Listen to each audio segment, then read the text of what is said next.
The mass of atoms depends on the number of protons, electrons, and neutrons they contain. As atoms are extremely small, it is impossible to weigh them using normal units. In science, we can express mass of atoms using atomic mass or atomic weight, where the atomic mass is expressed in atomic mass unit. One atomic mass unit is equal to 1/12 the mass of one carbon-12 atom. This unit assumes that the mass of carbon-12 is exactly equal to 12 atomic mass units. Let's apply it to other atoms.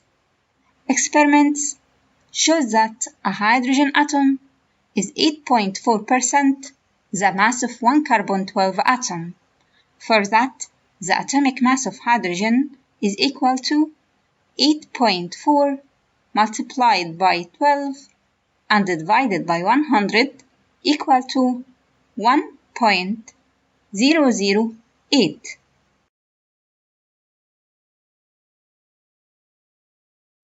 For oxygen, one oxygen atom has 133.33 the mass of one carbon-12 atom. For that, the atomic mass of oxygen is equal to 133.33 multiplied by 12 and divided by 100 equal to 15.9996. If we looked at the periodic table, we find that the atomic mass is not a whole number. This is because the number you see in the periodic table is an average number of all elements' isotopes.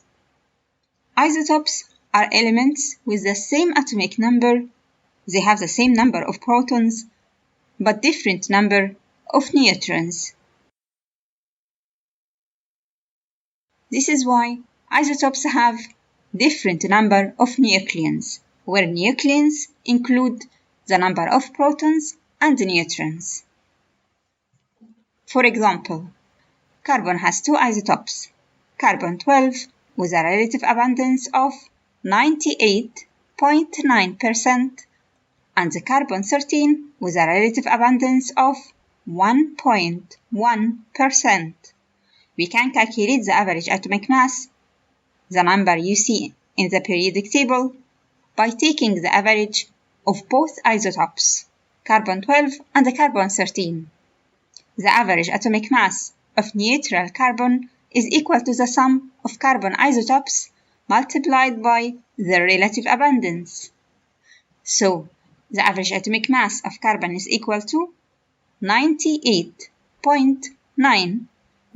To convert the percent, divided by 100 multiplied by 12 plus 1.1 divided by 100 and multiplied by the 13.00335 equal to 12.01. This is the number you often see in the periodic table related to the carbon. Now you can see why most elements in the periodic table have atomic mass not equal to a whole number. Let's look at another exercise. Copper has two isotopes.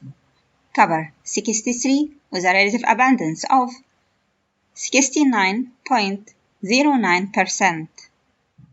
That has atomic mass equal to 62.93 atomic mass unit.